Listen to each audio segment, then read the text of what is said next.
ॐ अज्ञानतिमिरान्धस्य ज्ञानञ्जनशलाकया चक्षुन्मिलितं येन तस्मै श्रीगुरुवे नमः। श्रीचैतन्यमनोभीष्टं स्थापितं येन भूतले स्वयं रूपः कदा मह्यं ददाति स्वपदान्तिकं। वन्देऽहं श्रीगुरौ श्रीयुतापदकमलं श्रीगुरुन् वैष्णवांश्च श्रीरूपं साग्रजातं सहगण रघुनाथान्वितं तं सजीवं साद्वैतं सावधूतं परिजनसहितं कृष्णचैतन्यदेवं श्रीराधा कृष्णपादान् सहगण ललिता श्रीविशाखान्वितांश्च। हे कृष्ण करुणा सिंधु दीनबंधु जगतपते गोपेश गोपिका कांत राधा कांत नमस्तुते। तप्त कांचन गौरांगी राधे वृंदावनेश्वरी वृषभानुसुते देवी प्रणमामि हरिप्रिये।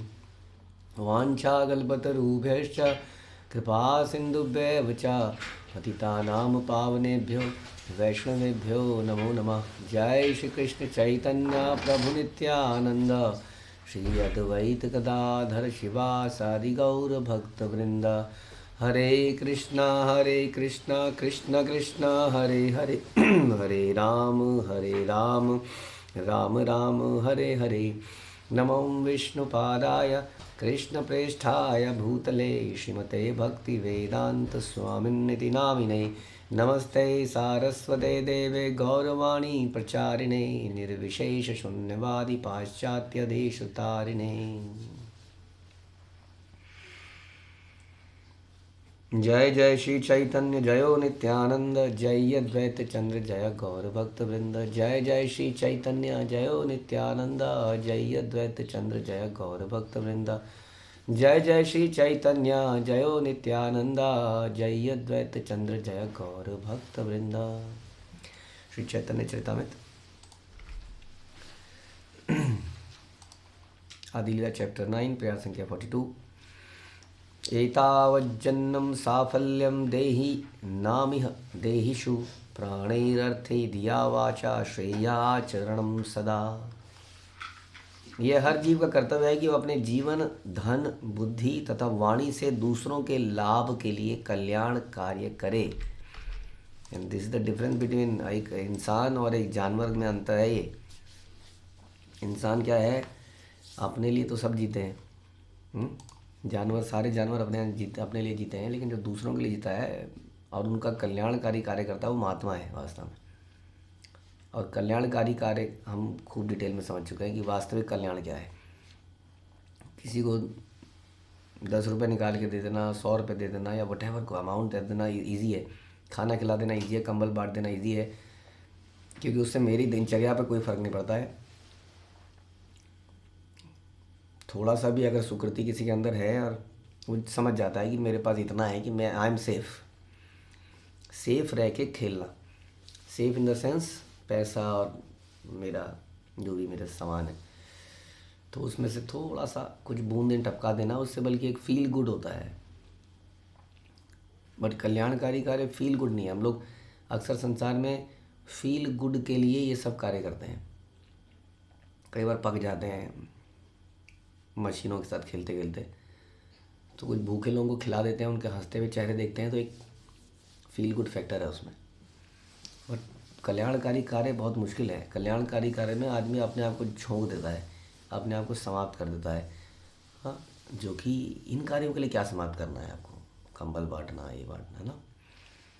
देन आदमी बहुत बड़ी इस प्रकार की योजनाएं बनाता है कि परम कल्याण हो सके। और वो परम कल्याण क्या है कि जितने भी जीवात्मा हैं वो भगवान से कनेक्ट हो जाएं, भगवान के धाम में चले जाएं।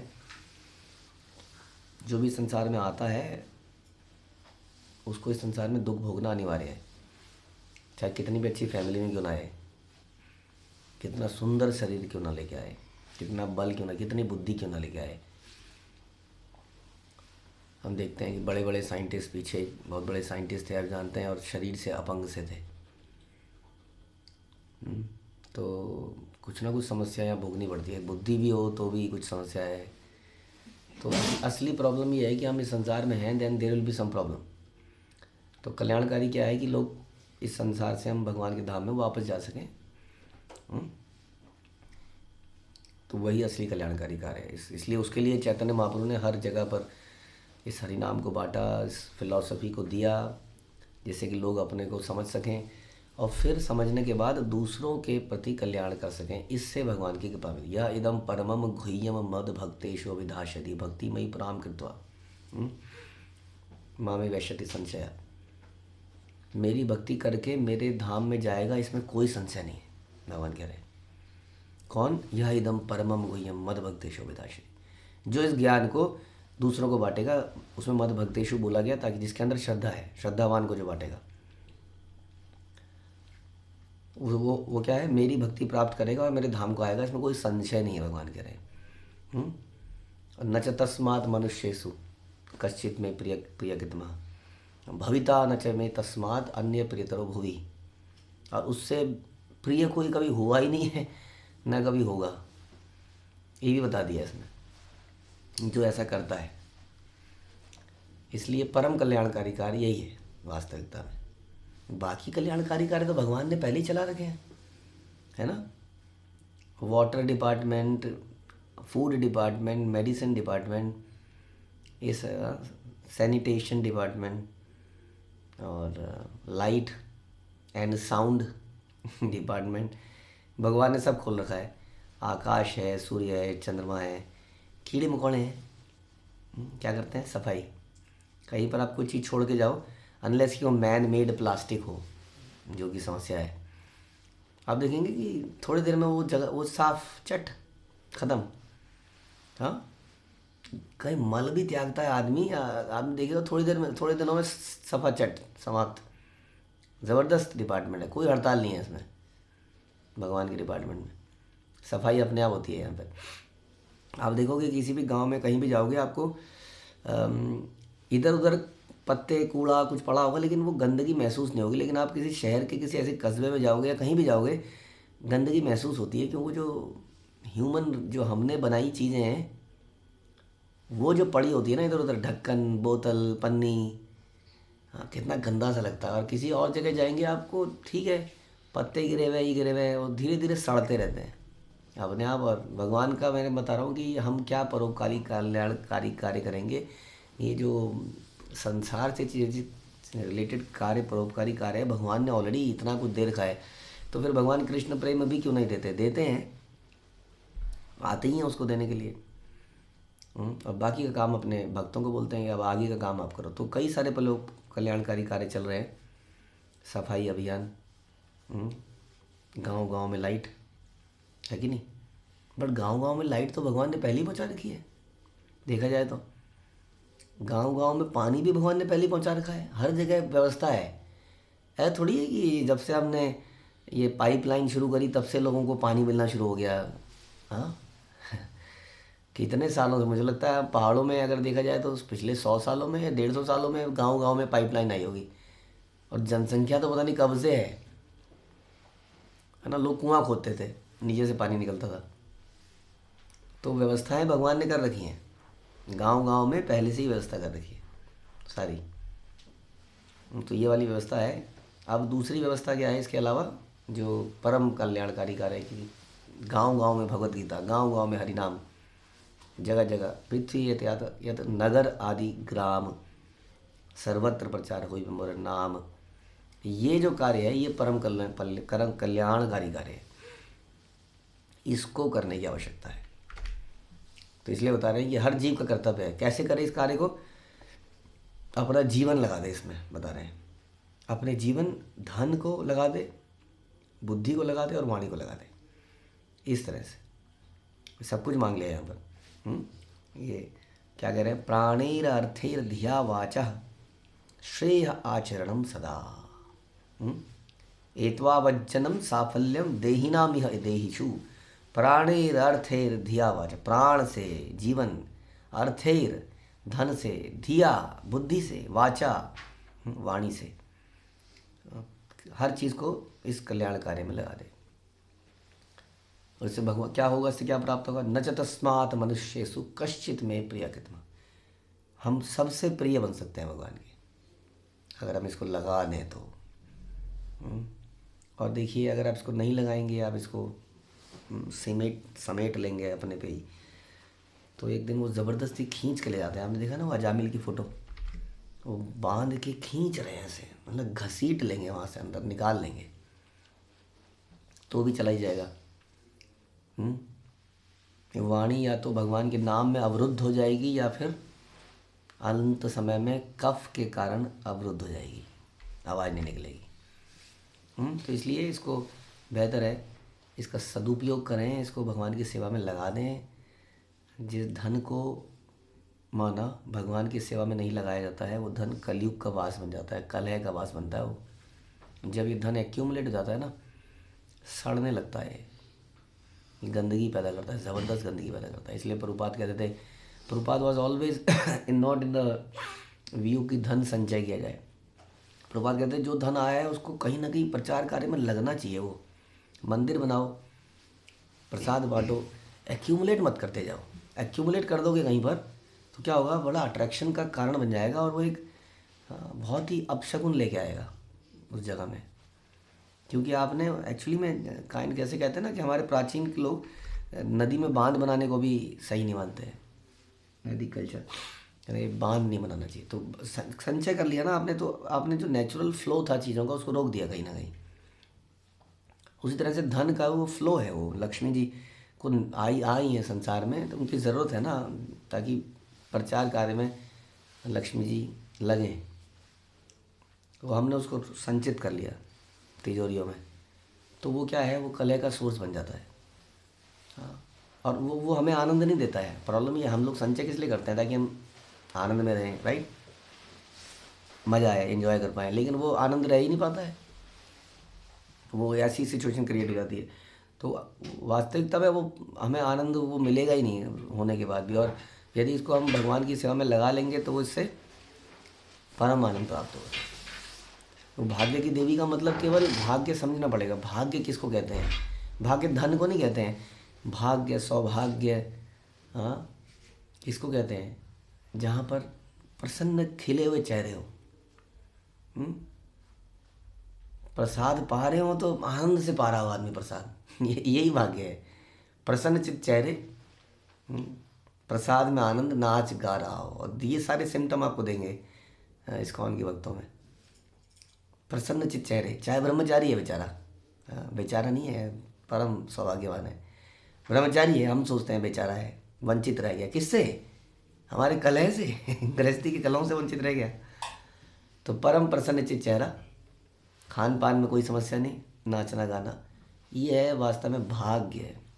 इसको भाग्य कहते हैं कि यहाँ करोड़ों रुपया है बैंक में, यहाँ से एक गोली निकाल रहा है, यहाँ से एक गोली निकाल रहा है, सर पे कपड़ा रखा हुआ है, इनकम टैक्स की रेड ना पड़ जाए, हाँ ये ना हो जाए, अरे जीएसटी वाले आ जाएंगे, अरे ये आ जाएगा, अरे वो ले जाएगा, वो लूट ले जाएगा, वो ये कर लेगा, अरे अंडरवर्ल्ड के लोग आ गए, अरे ये हो गया, अरे मेरे बच्चे आपस में लड़ रहे हैं पैसे के लिए, अरे ये हो रहा है।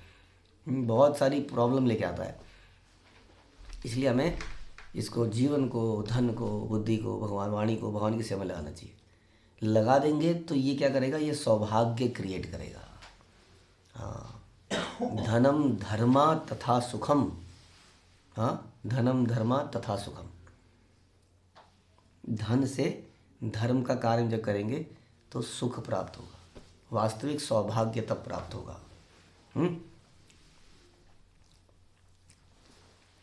माना आपके घर में संतरे पड़े हैं, संतरों को छील के खाएंगे तो सुख प्राप्त होगा, संतरों को रखे रखेंगे तो सुख प्राप्त नहीं होगा, सड़ जाएगा, बदबू मारेगा। उसी तरह से धन कैसे सौभाग्य है, जब इस धन को इस्तेमाल में लाते हैं भगवान की प्रसन्नता के लिए, तब ये सौभाग्य लाता है। धन का होना सौभाग्य नहीं है, धन का इस्तेमाल सौभाग्य है। हाँ, ये हमारा सौभाग्य है कि हमें कुछ ऐसा कार्य मिले जिसमें हम इसको लगा पाएँ वास्तव में। और इसकी एम्पल अपॉर्चुनिटी शिला प्रभुपाद ने दी है। तो सामान्य कार्य दो प्रकार के होते हैं। श्रेयस अर्थात ऐसे कार्य जिनका अंतिम परिणाम लाभकारी है, मंगलकारी है, श्रेयस। और प्रेयस अर्थात जो तुरंत ही लाभकारी और मंगलकारी है। उदाहरण, बच्चों का खेलने का शौक होता है, वे शिक्षा प्राप्त करने के लिए स्कूल जाना ही नहीं चाहते हैं, हम सोचते हैं कि अपने मित्रों के साथ दिन रात खेलते ही रहें, ये उनके जीवन का लक्ष्य है। ये इमीडिएट बेनिफिट देता है, इसलिए ये श्रेयस नहीं है, ये प्रेयस है। यहाँ तक कि भगवान कृष्ण के दिव्य जीवन में भी हम देखते हैं कि जब वे बालक थे तो उन्होंने सारा समय अपना ग्वाल वालों के साथ खेलना अत्यंत प्रिय था। वे खाना खाने तक के लिए घर नहीं जाते थे, माता यशोदा को स्वयं वहाँ जाकर उन्हें घर में लाने के लिए फुसलाना पड़ता था। अतएव यह बच्चे का स्वभाव है कि दिन रात खेल में लगा रहे और अपने स्वास्थ्य और अन्य महत्वपूर्ण कार्यों की परवाह ना करे। ये होता है बच्चों के साथ। यह प्रेयस है अर्थात तुरंत लाभकारी कार्यों का उदाहरण है, किंतु कुछ ऐसे कार्य हैं जिनको श्रेयस कहते हैं जो अंततः मंगलप्रद है। अमृतो जिसको हम कहते हैं या तत् अग्रे, जिसको जो प्रारंभ में विषय विष जैसा लगे, विषमेव परिणामे अमृतोपमम तत्सुखम सात्विकम प्रोक्तम आत्मबुद्धि समथिंग, कि वो आत्मबुद्धि को बढ़ाने वाला है, संतोष को बढ़ाने वाला है, वो सुख वास्तव में सात्विक सुख है। यह तत् अग्रे विषमेव, लेकिन प्रारंभ में जैसा लगता है वो विष जैसा लगता है। जैसा भी हम चर्चा कर रहे थे, प्रारंभ में जब धन निकलता है हाथ से तो कैसा लगता है, विष जैसा लगता है। निकल गया, प्राण निकल गए, इससे धन प्राण के जैसा लगता है, अरे निकल गए, ले गया। लेकिन बता रहे हैं कि प्रारंभ में ही ऐसा लगता है, लेकिन वास्तव में आगे जाके क्या होगा, परिणाम है अमृतोपम, उसका परिणाम अमृत जैसा होगा बाद में। तत्सुखम सात्विकम प्रोक्तम, वो है वास्तविक सुख, आत्मबुद्धि प्रसादजम, वास्तविक सुख इसको कहते हैं। ये लॉन्ग लास्टिंग रहेगा और इससे लंबे समय तक हमें सुख का महसूस होगा। लेकिन ये बाकी जो सुख हैं ये प्रारंभ में बड़ा मज़ा देंगे थोड़े समय के लिए, और उसके बाद में बहुत सारी समस्याएं देंगे, जैसे कि शराब पीना, जुआ खेलना, अवैध संबंध बनाना, ये और भी वगैरह वगैरह, बैक बाइटिंग करना। बड़ा मज़ा आता है थोड़ी देर किसी की चुगली करना, लेकिन बाद में बड़े खतरनाक परिणाम लेके आता, उल्टा है इसका। वैदिक सभ्यता के अनुसार मनुष्य को भगवत भावनामय होना चाहिए, उसको श्रेयस करना चाहिए, उसे जानना चाहिए कि ईश्वर क्या है, ये भौतिक जगत क्या है, वह कौन है, परस्पर संबंध क्या है। श्रेयस अर्थात अंततः मंगलप्रद कार्य, उसके लिए हमें कार्य करना चाहिए। समझ में आया? श्रेयस प्रारंभ में क्या है, विष जैसा लग सकता है। श्रीमद् भागवत के श्लोक में बताया गया कि मनुष्य को श्रेयस कार्य में रुचि होनी चाहिए। श्रेयस के चरम लक्ष्य की प्राप्ति के लिए उसे अपना सर्वस्व यानी कि जीवन, धन, वाणी केवल अपने लिए नहीं दूसरों के लिए अर्पित करनी चाहिए। ये भी बड़ा ध्यान रहे। कई बार लोग सोचते हैं कि मैं भक्ति कर रहा हूँ तो मैंने इतना पैसा भक्ति के लिए रखा हुआ है, प्रभु जी क्या करेंगे इसमें मैं कुछ नई नई चीज़ें लाऊंगा, अपने लिए नया स्पीकर भी लाऊंगा, अपने नए ऑल्टर में कुछ नया करूंगा, ये करूंगा। That is for self. ये भी भक्ति में कार्य दूसरों के लिए नहीं हुआ। इसलिए हम कहते हैं प्रचार कार्य में लगाना सबसे बड़ा कार्य है। अपने घर में आप जगन्नाथ जी ले आए, फिर उनके एक कपड़ा लाए, फिर उनके 2 कपड़ा लाए, फिर उनके 10 कपड़े ले आए, फिर उनके ऑल्टर बहुत बहुत सुंदर और सुंदर और सुंदर और सुंदर, ये भी उतना वास्तविक श्रेयस नहीं है। यहाँ बताया गया जो दूसरों के कल्याण कार्य में लगाया जाए। श्री चैतन्य महाप्रभु द्वारा उद्धृत यह श्लोक मनुष्य पर लागू होता है, पशुओं पर नहीं, जैसा कि पिछले श्लोक में मनुष्य जन्म इंगित किया गया। ये मनुष्य के लिए ऑब्वियसली। दुर्भाग्यवश आज के लोग यद्यपि मानव देह धारण किए हुए हैं, फिर भी आचरण में पशुओं से भी बदतर होते जा रहे हैं। यह आधुनिक शिक्षा का दोष है, क्योंकि यहाँ पर ग्रेटफुलनेस नहीं सिखाई गई, ग्रेटिट्यूड नहीं सिखाया गया। बहुत तेज़ी से बदलाव गिराव आया, और इसका मुख्य कारण हमें तो लगता है शिक्षा प्रणाली है। जैसे गुरुकुलम हुआ करते थे, गुरु के लिए जीवन लगा देना, वो बचपन से ही ट्रेनिंग आ गई। तो बचपन से ही क्या हो गया, देने की भावना, लॉन्ग टर्म में जो लाभकारी मिलेगा, श्रेयस की भावना आई। अब यहाँ पे बचपन से ही प्रेयस की भावना आई। अगर कोई कुछ बोल दे तो मुझे बताइए, अगर कुछ ये कर दे तो मुझे बताइए, तेरे को क्या चीज़ चाहिए मुझे बता, तू केवल अपना ध्यान पढ़ाई में लगा, तेरे की जो चीज़ चाहिए वो मुझे बता, वो हर चीज़ को हम पूरा करेंगे। और धीरे धीरे उसकी एंजॉयमेंट है। पढ़ाई भी किस लिए कर रहा है उसको पता है, पढ़ाई करके उसको देख, तेरे चाचा देख विदेश में बैठे हैं, देख तेरे मामा देख वहाँ डॉक्टर हैं इतने बड़े, देख तेरे ये देख। हाँ, तो वो डॉक्टर बन के क्या कर रहे हैं, नोट कमा रहे हैं, और चाचा इंजीनियर बन के क्या कर रहा है, नोट कमा रहा है। तो उसके दिमाग में आ गया अच्छा ये है ना। तो हमने उसको इकट्ठा करना सिखाया बचपन से। ये बता रहे हैं प्रभुपाद, ये आधुनिक शिक्षा का दोष है, पशुओं से ही बदतर होते जा रहे हैं। बल्कि एग्जाम्पल हमारे आचार्य कई बार देते हैं कि यदि पशु भी होता है जनरली, तो कुत्ता भी है जिसको ग्रीडी कहते हैं। अगर आप रास्ते में कुछ बहुत सारा खाना रख दो ना, तो पेट भर के खाएगा, उसके बाद चला जाएगा, कुछ नहीं करेगा, वहाँ पड़ा ही रहेगा वो खाना। लेकिन मनुष्य क्या करेगा, उसको कुछ मिलेगा तो वो खाएगा तो अलग है, वो पहले बटोर के घर ले जाएगा, वहाँ इकट्ठा करेगा। ये बताते हैं हमारी कि ये हमारी बहुत समस्या, ये आजकल ऐसा कल्चर बन चुका है, ये आधुनिक शिक्षा का दोष है। We are always accumulating and एक्यूम लाइक मधुमक्खी की तरह, जिसको हम खुद भी नहीं भोग पाते हैं, बल्कि वो कलेश लेके आता है। हाँ, कलयुग का वास हो जाता है उसके अंदर, जैसे बताया ना मैंने। हाँ, अपवित्र हो जाता है जो चीज़ ऐसे इकट्ठी हो जाती है। हाँ, वेंटिलेशन नहीं होता ना जिस घर के अंदर, ये हवा सड़ जाती है ना, दूषित हो जाती है, कार्बन बहुत मिक्स हो जाती है। वेंटिलेशन मतलब आए और जाए।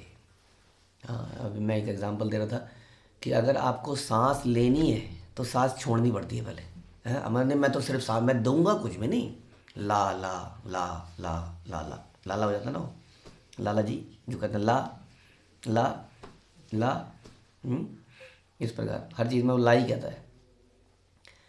ये था ना वो एग्जाम्पल कि ऐसे एक लाला जी एक बार पानी में डूब रहे थे, तो उनको बोला हाथ दो हाथ दो हाथ दो, वो दे ही ना हाथ, और मरने वाला था डुबकी। कभी एक आदमी, अबे इसको ऐसे मत बोलो, इसने कभी दिया कुछ है ही नहीं, इसको बोलो हाथ ले हाथ ले, तो उसने एकदम से पकड़ लिया, हाँ ला। लाला देना जानता है वो, मर रहा था लेकिन हाथ देने को तैयार नहीं हुआ। किसी ने बोला हाथ लो तो उन्हें लाओ। उसी तरह से जब सांस छूटती है ना, तो कैसे सांस लेंगे, क्या करूं उसके बाद, कैसे लूं, फिर देनी पड़ेगी ना, फिर लेंगे। तो देना ही पड़ता है यहाँ पर संसार में। इतनी मूर्खता है हमारी अंदर ही। वेंटिलेशन, हवा आ रही है आ रही है, अबे जाने का रास्ता नहीं दोगे तो आएगी नहीं उसके बाद अंदर, कंटेमिनेट हो जाएगी हवा। तो ये आधुनिक शिक्षा का दोष है जो केवल लाला सिखाती है। आधुनिक शिक्षक मानव जीवन के उद्देश्य को जानते ही नहीं है, उसे इसी की चिंता है कि वह अपने देश या मानव समाज की आर्थिक दशा को कैसे उन्नत बनाए। यह भी आवश्यक है। वैदिक सभ्यता में तो मानव जीवन के सारे पक्षों पर विचार किया ही गया है। धर्म अर्थ काम मोक्ष है ही, किंतु मानवता की पहली आवश्यकता धर्म है। और धर्म कोई कर्मकांड नहीं है कि आपने यहाँ टीका लगा लिया, यहाँ कुछ मंत्रों का उच्चारण कर लिया। धर्म एक बहुत बड़ा एक इट्स अ फिलॉसफी। ये कोई कार्य नहीं है, रिचुअल। ये कर दिया, हाँ हो गया, अब मैं कुछ भी कर सकता हूँ। ये तो एक जीवन शैली है जो कि कंटिन्यूसली हम उसी तरह जीते हैं। ये थोड़ी कि सवेरे आधा घंटा मैंने ये पाठ कर लिया, हाँ तो धार्मिक हो गया। ये तो कंटिन्यूसली हमारी चेतना है। ये तो प्रेम, धर्म क्या है, जो हमें प्रेम सिखाए। प्रेम निरंतर रहना चाहिए या प्रेम थोड़ी थोड़ी देर में, थोड़ी देर के लिए होना चाहिए? वो तो निरंतर रहने वाली वस्तु है। हाँ, तो हमें जीना ही वैसे है। तो ये है धर्म। धार्मिक बनने के लिए मनुष्य को ईश्वर के आदेशों के अनुसार चलना होता है पूरे दिन। किंतु दुर्भाग्यवश इस युग में लोगों ने धर्म का तिरस्कार कर दिया। वो आर्थिक उन्नति में लगे हुए हैं, और धर्म भी उतना ही जितना कि धर्म से क्या है, अर्थ है, अर्थ से क्या है, काम है। अतएव धन पाने के लिए वे किसी हद तक गिर सकते हैं, जा सकते हैं। आर्थिक उन्नति के लिए येन केन प्रकार धन प्राप्त करना आवश्यक नहीं है। मनुष्य को केवल अपने शरीर तथा आत्मा को बनाए रखने भर के लिए धन कमाना चाहिए। बताया ना, नहीं तो वो धन समस्या क्रिएट। क्या करें जब ज़्यादा आ जाए? तो ज़्यादा आ जाए तो उसको चैनलाइज कर दें भगवान की सेवा में, लक्ष्मी जी को लगा दें। लक्ष्मी जी बहना चाहती है, गंगा बहना चाहती है, जहाँ जहाँ गंगा जाएगी पवित्र करती जाएगी। हमने कहा नहीं, हम इसको रोक देंगे। उत्तर प्रदेश इसको आगे नहीं देगा, कैलकाटा को, बंगाल को नहीं देगा, बांध बना, रोक लेंगे सारा पानी। कुछ मुसीबत आएगी, भयंकर बाढ़ आएगी किस दिन। तो मनुष्य को केवल अपने शरीर तथा आत्मा को बनाए रखने भर के लिए धन कमाना चाहिए। किंतु आधुनिक आर्थिक विकास बिना किसी धार्मिक आधार के किया जा रहा है। अतएव लोग लालची विषयी धन के पीछे पागल बनते जा रहे हैं, ऐसा प्रभुपाद कह रहे हैं।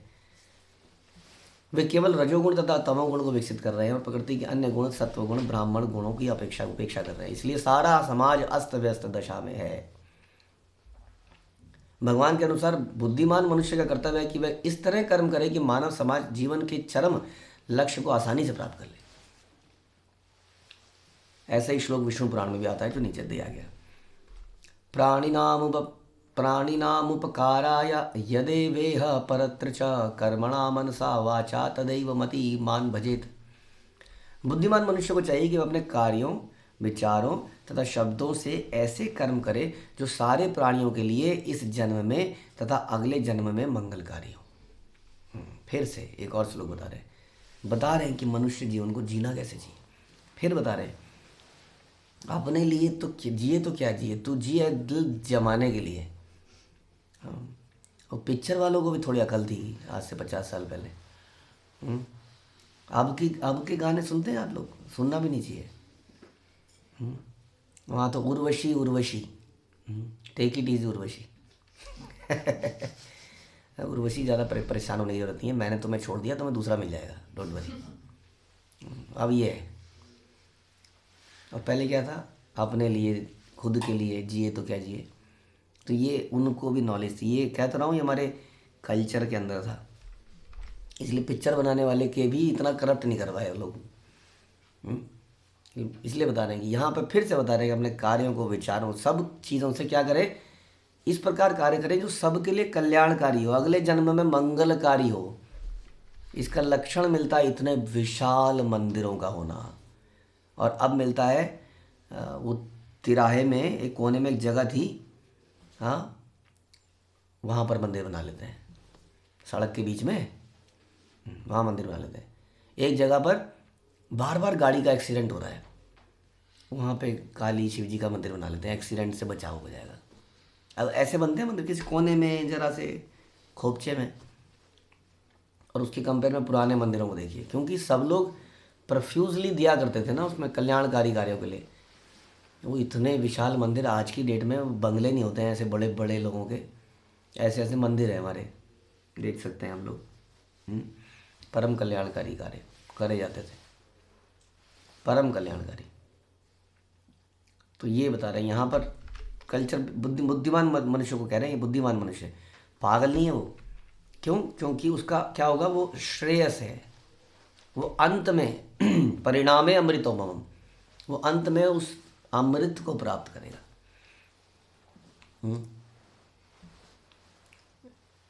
यदि हम चाहते हैं कि हमारे आने वाली पीढ़ी उस अमृत को प्राप्त करे, तो हमें उन्हें ये सिखाना पड़ेगा कि परम कल्याणकारी कार्य क्या है, जीवन क्यों जीना है, तुम्हें बड़ा क्यों होना है, तुम्हें बड़ा इसलिए होना है, ये कार्य करने के लिए, एकमात्र इसलिए तुम्हें बड़ा होना है, तुम्हें और कुछ बनने के लिए बड़ा नहीं होना है। दुर्भाग्यवश सामान्य लोग ये नहीं जानते कि अगले जीवन में क्या होने वाला है। अपने आप को अगले जीवन के लिए तैयार करना सामान्य धारणा है और वैदिक सभ्यता का सिद्धांत है, किंतु आज के समय में विश्व भर में लोगों को अगले जीवन के बारे में विश्वास ही नहीं है। यहाँ तक कि बड़े बड़े प्रभावशाली प्रोफेसर और उन्होंने शिक्षा भी दिया, कहते हैं कि शरीर समाप्त होते ही सब कुछ समाप्त हो जाता है। यह नास्तिक दर्शन मानव सभ्यता को खत्म कर रहा है। लोग मनमाने तौर पर सभी प्रकार के पाप कर्म करते हैं और इस तरह मानव जीवन का विशेषाधिकार तथा कथित नेताओं के शैक्षिक प्रचार कार्य से नष्ट होता जा रहा है। ये देखिए कितना साफ साफ लिख रहे हैं प्रभुपाद।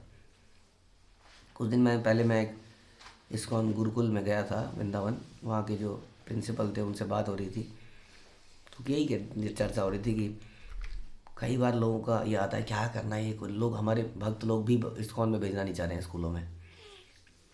सीनियर लेवल पे भी डिस्कशन होता है। तो उन्होंने बोला क्या करें, प्रभुपाद के सारे पन्नों को फाड़ दें जहाँ जहाँ उन्होंने गुरुकुल के बारे में लिखा हुआ है या इस शिक्षा प्रणाली के बारे में लिखा, फाड़ दें इसको, फिर हम बोलें प्रभुपाद प्रभुपाद प्रभुपाद, क्या करें इसका। लिखा है उन्होंने, ऑलमोस्ट हर जगह ये दिख जाएगा आपको लिखा हुआ कि हमारी शिक्षा प्रणाली क्या कर रही है बच्चों के साथ। हमारे साथ तो हम तो हो ही चुके हैं corrupt.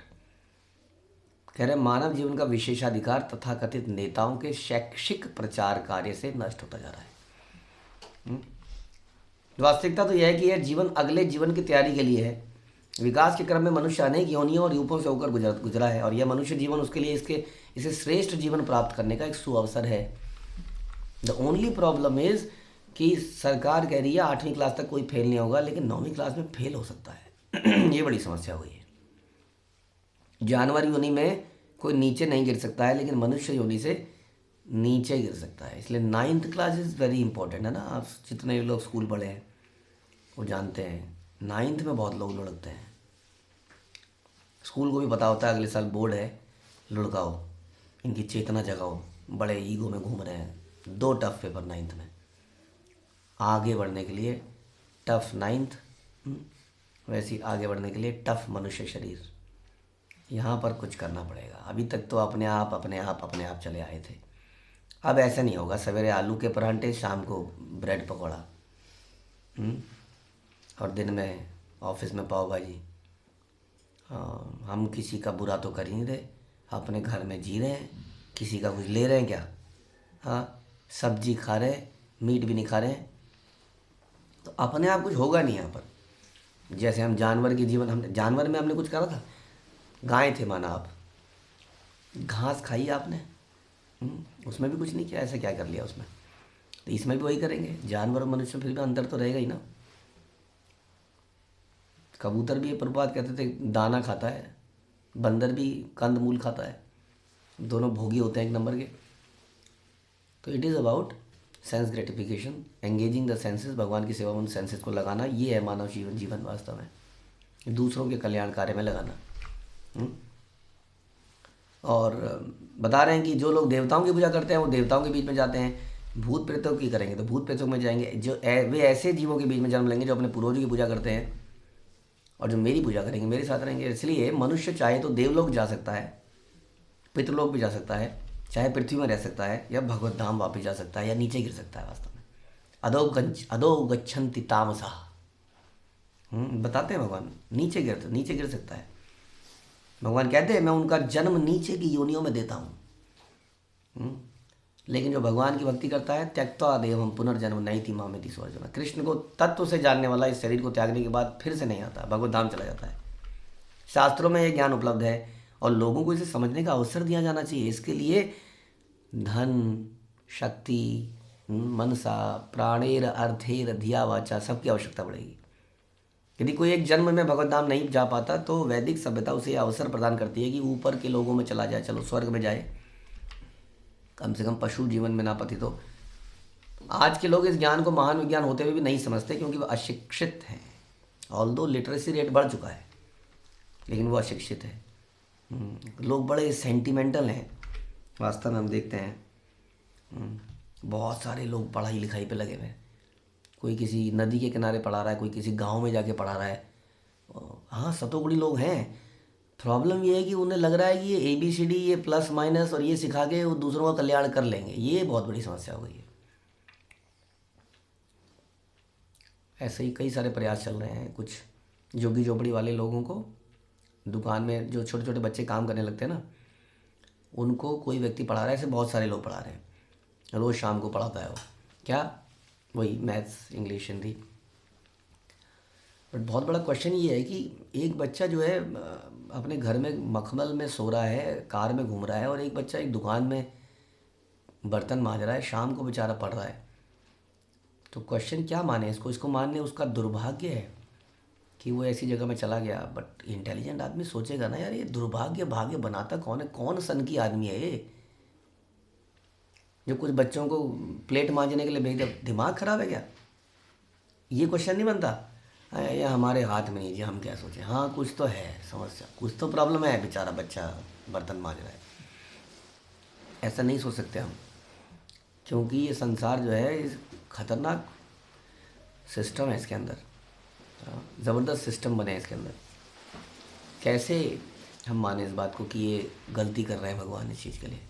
Some god is mistake कर जा रहे हैं, कुछ लोगों को भूल जा रहे हैं। कुछ उनके ध्यान में इतने सारे लोग हैं, प्रभु जी क्या करें? कुछ का ध्यान रख रहे हैं तो कुछ छूट जा रहे हैं ना। हाँ, छूट जा रहे हैं कुछ। हर व्यक्ति के अंदर बैठे हुए हैं, वो छूटेंगे कैसे? अंदर ही बैठ गए हो। हृदयेषु अर्जुन तिष्ठति, भगवान बोलते हैं मैं हृदय में बैठता हूँ, तो भूल कैसे जाएंगे? तो भूल तो नहीं रहे हैं, फिर वो क्यों बर्तन मांजने दे रहे हैं? ये समझना चाहिए कि क्यों वो बर्तन मांज रहा है, क्योंकि हमारी शिक्षा प्रॉपर नहीं है। हम उसको ये बात नहीं समझा पा रहे संभव। अगर मैंने उसको पढ़ा लिखा लिया उसको ये वैदिक कल्चर नहीं दिया, तो वो क्या क्या कहेगा पता है? बहुत साल हो गए थे बर्तन मांजते मांजते, अब हुआ ये एग्ज़ाम क्रैक, अब करूँगा मैं मज़े। तो छूट के वो मज़े करना चाहेगा ज़िंदगी में, क्योंकि उसको ये लगेगा मैंने जीवन भर मैंने कई चीज़ें मिस करी है। बच्चे सब बचपन में खाते थे, मैं बर्तन मांजता था, अब आया ऊँट पहाड़ के नीचे, अब मैं करके दिखाता हूँ। यही तो करेगा और क्या करेगा बताइए? उसने जीवन भर वंचित देखा अपने आप को भोग से, अब वो भोग करेगा। उसको हमने सिखाया नहीं कि हम यहाँ पर क्यों आए, ज़रूर हमारे कर्मों में ऐसा कुछ समस्या रही, इस संसार से चले जाना ही उपयुक्त है, इसके लिए हमें ये करना चाहिए, इसके लिए हमें ये करना, ये शिक्षा नहीं दी तो हमने फिर उसको फंसाया ही है और कुछ नहीं है। इसलिए प्रभुपाद कह रहे हैं कि अशिक्षित हैं, शिक्षा मिली है उन्हें लेकिन अशिक्षित है, उन्हें इसे ना स्वीकार करने के लिए प्रशिक्षित किए जाते हैं। उनको बताया जाता है, बिग बैंग पढ़ाई जाती है आई बिलीव स्टिल स्कूल्स में। आधुनिक मानव समाज की ऐसी भयावह स्थिति है, फलतः कृष्ण भावनामृत आंदोलन ही एकमात्र आशा की किरण है जो बुद्धिमान व्यक्तियों के ध्यान को जीवन के श्रेष्ठ लाभ की ओर आकृष्ट कर सकता है। और इसमें हमें सबको योगदान देना पड़ेगा। कैसे? प्राणेर अर्थेर धिया वाचा। अपना जीवन लगा के, अपना धन लगा के, अपनी बुद्धि लगा के और अपना वाणी लगा के। हरे कृष्णा। श्री प्रभुपाद की जय, श्री चैतन्य चैतामृत की जय, श्री कृष्णदास कविराज की